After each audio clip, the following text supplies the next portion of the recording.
To my channel just focus. तो आज के इस वीडियो में हम लोग एक बहुत ही इम्पोर्टेंट टॉपिक स्टार्ट करने वाले हैं जो कि है इशू ऑफ शेयर्स। ये जो टॉपिक है from the examination point of view काफ़ी इम्पोर्टेंट टॉपिक है। क्यों? क्योंकि जो एग्ज़ाम में इस टॉपिक से क्वेश्चंस आते हैं वो काफ़ी सारे मार्क्स से क्वेश्चंस आया करते हैं। तो चलिए हम लोग वीडियो को स्टार्ट करते हैं।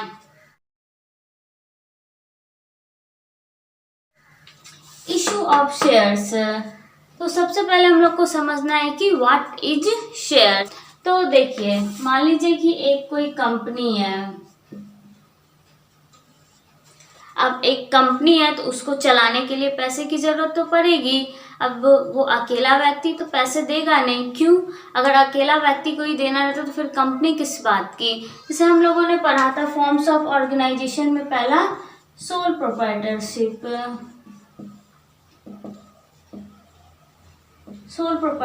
पढ़ा था। सोल प्रोप्राइटरशिप में क्या होता है कि एक व्यक्ति अकेला अपना खुद का पैसा लगाता है और बिजनेस चलाता है। तो अब मान लीजिए कि उसको अपने बिजनेस ग्रो करने का मन किया, ठीक है, या उसको अपना बिजनेस ग्रो करना है, तो वो क्या करेगा? उसके लिए उसको और पैसे की ज़रूरत है, तो इसलिए वो अपने आप को और व्यक्ति के साथ जोड़ेगा ताकि उसको जो फंड्स की रिक्वायरमेंट है वो पूरी होगी। तो क्या होता है फिर? सोल प्रोप्राइटरशिप के बाद पार्टनरशिप बनती है। वो खुद को और व्यक्ति के साथ जोड़ा। क्यों? क्योंकि उसको फंड्स की रिक्वायरमेंट थी for the growth of the his business. ठीक है, अब देखिए, अब पार्टनरशिप है। अब पार्टनरशिप में हम लोग को पता है कि पार्टनरशिप में मैक्सिमम पार्टनर्स कितने हो सकते हैं? 50। अब मान लीजिए कि इसको और अपने बिजनेस को ग्रो करना है, काफ़ी सारे स्टेज में इसको अपने बिजनेस को ग्रो करके फैलाना है। ठीक है, तो ये क्या करेगा कि अब पार्टनरशिप के बाद ये कंपनी फॉर्म करेगा। क्यों? क्योंकि कंपनी में क्या होते हैं? अनलिमिटेड मेंबर होते हैं। इसमें अनलिमिटेड मेंबर्स हो सकते हैं, कितने भी। पार्टनरशिप में मैक्सिमम 50 हो सकते हैं और कंपनी में मैक्सिमम अनलिमिटेड हो सकते हैं। तो क्या होगा? उसको जो फंड्स की रिक्वायरमेंट है, जितने भी फंड्स की रिक्वायरमेंट है वो पूरी हो सकती है और जो बिजनेस को ग्रो करना चाह रहा है वो भी वो ग्रो कर सकता है। तो देखिए, ये जो एक कंपनी है ये कहाँ कहाँ से पैसे रेज कर सकती है? एक तो देखिए, वो बैंक से पैसे ले सकती है, दूसरा लोन एज अ लोन, और तीसरा फाइनेंशियल इंस्टीट्यूशन से ले सकती है पैसा। ठीक है, अब देखिए, ये जो कंपनी है वो एज अ फ्रॉम बैंक या लोन या फाइनेंशियल इंस्टीट्यूशन, ये यहाँ से कहीं से भी वो अपना पैसा रेज कर सकती है। अब हम लोग को देखना है कि शेयर्स क्या होते हैं। देखिए कि मान लीजिए ये देखिए, ये कंपनी है, ठीक है, ये एक कंपनी है और यहाँ पे ये पब्लिक है। यहाँ देखिए, कंपनी क्या है, इसमें आप ऐड कर लीजिए, पब्लिक से भी पैसे रेज कर सकती है। ठीक है, तो देखिए, ये कंपनी है और ये पब्लिक है। अब ये न्यू कंपनी खुल रही है तो ये क्या कर रहा है? इसको फंड्स की जरूरत है तो ये पब्लिक को बोल रहा है, या ये बैंक से भी पैसे ले सकता है, लोन से भी, और कोई फाइनेंशियल इंस्टीट्यूशन से भी ले सकता है, या पब्लिक से भी। तो मान लीजिए इसने इधर से ली होगी तो जितनी फंड्स की रिक्वायरमेंट होगी इस कंपनी को वो कम पड़ रही होगी, तो ये क्या किया? पब्लिक से रेज किया। तो अब देखिए, ये पब्लिक को कह रहा है कि आप मेरे कंपनी में पैसा लगाइए। ठीक है, ये कंपनी बोल रहा है पब्लिक को, आप मेरे कंपनी में पैसा लगाइए। तो ये पब्लिक क्या किया? अब कुछ पैसा, मतलब जितने पब्लिक से उसमें से कुछ पब्लिक इस कंपनी में पैसे लगाए, तो इसको हम लोग क्या बोलेंगे? जो पैसा पब्लिक ने कंपनी में लगाया है उसको हम लोग कैपिटल बोलेंगे। ठीक है, अब देखिए, अब जो पैसा कंपनी ने रिसीव किया है फ्रॉम पब्लिक उसको हम लोग क्या बोलेंगे? Share capital. ठीक है, तो क्या हो गया? पब्लिक ने जो पैसा कंपनी में लगाया है उसको हम लोग बोलेंगे कैपिटल, और जो कंपनी को पब्लिक से पैसा मिला एज अ कैपिटल उसको हम लोग बोलेंगे शेयर कैपिटल। ठीक है, तो हम लोगों ने इतनी बात समझ ली कि कैपिटल क्या होता है, शेयर कैपिटल क्या होता है, और कंपनी क्यों पैसे रेज करती है, किस लिए उसको जरूरत है पैसे की। ठीक है, कहाँ कहाँ से वो पैसे रेज कर सकती है। तो हम लोगों ने क्या देखा, कंपनी बैंक से पैसे रेज कर सकती है, लोन से, फाइनेंशियल इंस्टीट्यूशन से और पब्लिक से। तो हम लोग को मेन या पब्लिक का देखना है। ठीक है, तो देखिए पब्लिक से उसने पैसे मांगे तो उसको क्या बोलेंगे, पब्लिक ने जो पैसे दिए कैपिटल, और जो कंपनी ने रिसीव्स किए उसको हम लोग बोलेंगे शेयर कैपिटल।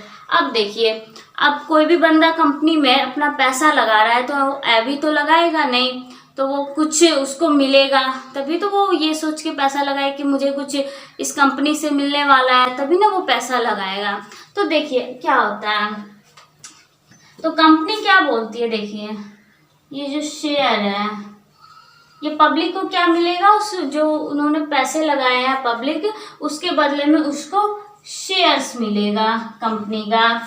शेयर्स क्या चीज में मिलेगा, जो कंपनी का प्रॉफिट होगा उसमें से पब्लिक को शेयर्स मिलेंगे। ठीक है, तो देखिए ये जो शेयर्स है, ठीक है, शेयर्स को क्या बोलते हैं हम लोग, हिस्सा। अब देखिए शेयर का डेफिनेशन क्या होगा, a share is a share in the share capital of a business. तो देखिए शेयर, तो पब्लिक को शेयर मिलेगा in the profits of company. ठीक है, अब देखिए अभी मैंने क्या बताया कि पब्लिक को क्या मिलेगा, शेयर मिलेगा in the profits of company. अब देखिए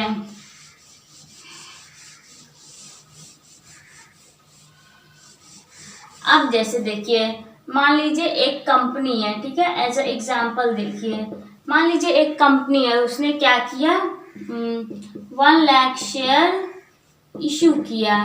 ठीक है, 1 लाख शेयर इसने इशू किया एट द ₹10 ईच। ठीक है, तो 1 लाख शेयर कंपनी ने इशू किया और एक शेयर का दाम कितना हो गया, 10 रुपए।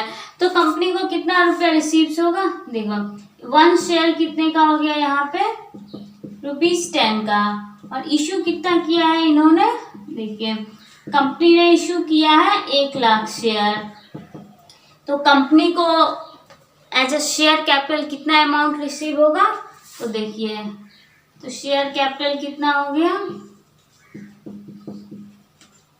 शेयर कैपिटल हो जाएगा ₹10 इंटू 1 लाख, तो कितना हो गया, ₹10 लाख। तो कंपनी को कितना रुपया रिसीव हुआ, ₹10 लाख। अब देख लीजिए जो ये 1 रुपए मतलब 10 रुपए का शेयर है, एक शेयर। ठीक है, तो देखिए मान लीजिए कि मैंने इस कंपनी का 10 शेयर खरीदा। ठीक है, तो 10 शेयर मैंने खरीदा। ठीक है, तो 10 शेयर का दाम कितना हो जाएगा, ₹10 इंटू 10 ₹100। तो मैंने 10 शेयर खरीदा, उसका दाम कितना हो गया, 100। ठीक है, तो अब कोई अगर मुझसे पूछा कि मेरा इस कंपनी में कितना शेयर्स है, तो क्या मैं बोलूँगी, तो मैं बोलूँगी कि इस कंपनी में जो शेयर कैपिटल है, टोटल अमाउंट 10 लाख, उसमें मेरा 10 शेयर का हिस्सा है। क्यों, क्योंकि मैंने 10 शेयर खरीदे हैं 100 रुपए में। ठीक है, तो शेयर का मतलब क्या हो गया, a share is a share in the share capital of a business. तो शेयर एक हिस्सा होता है in the share capital of a business और कंपनी। ठीक है, तो इतना अब हम लोगों ने देखा। अब देखिए, अब जैसे मान लीजिए कि मैंने 10 शेयर्स खरीदे और मुझे 100 रुपया देने हैं, तो ये जो 100 रुपया है मैं इसको इन पार्ट्स भी दे सकती हूँ। जैसे मैंने पहले दिए 40 रुपये, फिर मैं दूंगी 20 रुपये, फिर मैंने देना है फिर 20 रुपये। अब कितने हो गए, 40, 60, 80, फिर मैंने लास्ट में दिए 20 रुपीज़, तो ये कितने हो गए, 100 रुपीज़ हो गए। ठीक है, तो जो ये कंपनी अकाउंट्स है उसमें हम लोग इसको क्या बोलेंगे, जो हम लोग फर्स्ट पार्ट में पे करते हैं उसको हम लोग बोलते हैं एप्लीकेशन मनी। ठीक है, इसको हम लोग एप्लीकेशन मनी कहते हैं, और जो हम लोग दूसरे पार्ट में पे करते हैं उसको हम लोग बोलते हैं allotment money.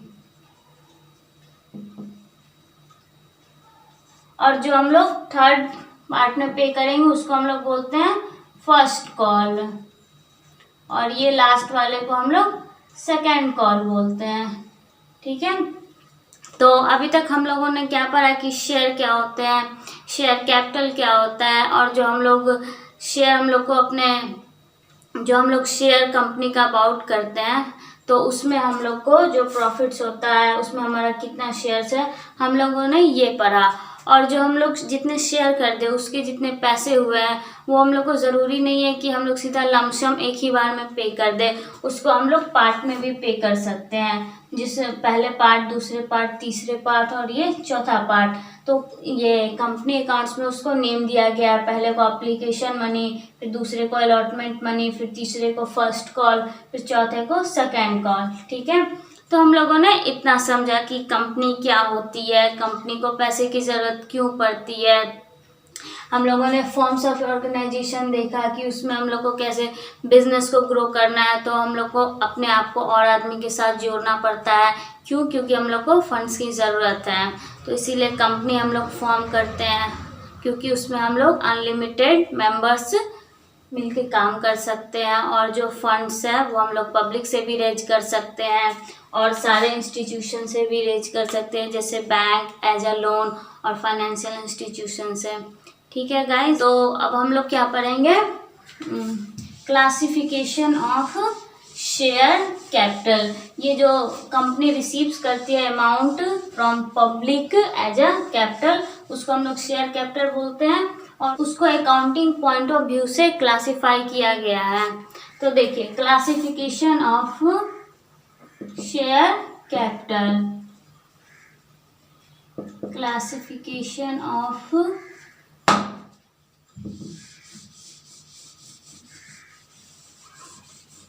Classification of share capital. Accounting point of view से जो शेयर कैपिटल है उसको हम लोग 3 पार्ट में डिवाइड करते हैं। पहला है ऑथराइज्ड कैपिटल,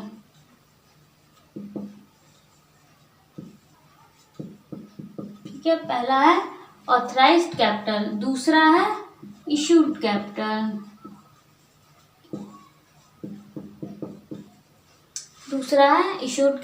और तीसरा है सब्सक्राइब कैपिटल।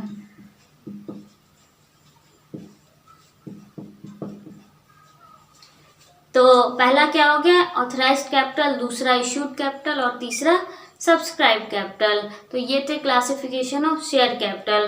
तो ठीक है गाइस, आज के लिए इतना ही। नेक्स्ट वीडियो में हम लोग यहीं से कंटिन्यू करेंगे और समझेंगे कि ये जो क्लासिफिकेशन ऑफ शेयर कैपिटल में authorised capital, issued capital, subscribe capital, ये क्या क्या होते हैं, और आगे जो भी टॉपिक होगी उसको हम लोग कवर करेंगे।